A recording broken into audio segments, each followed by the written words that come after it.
के तपाईँ लिगल्ली रूपमा अमेरिका आउन चाहनुहुन्छ?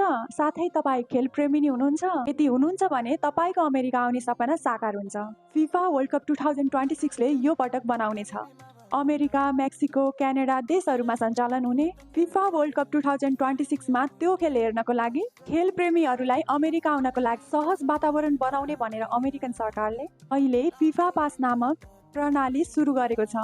सो अनुसार अब इन्टरभ्यूको सेड्युल नि खुलाउने भनेर भनेको छ। धेरै भन्दा धेरै व्यक्तिहरूलाई इन्टरभ्यूमा पार्टिसिपेट गराएर ती व्यक्तिहरूलाई अमेरिका आउन सक्ने इन्भाइरोमेन्ट सिर्जना गर्ने भनेर भनेको छ। त्यसैले यदि तपाईहरूलाई अमेरिका घुम्न आउन चाहनुहुन्छ, खेल हेर्न आउन चाहनुहुन्छ र फर्किनुहुन्छ, तपाईको सपना साकार हुँदैछ।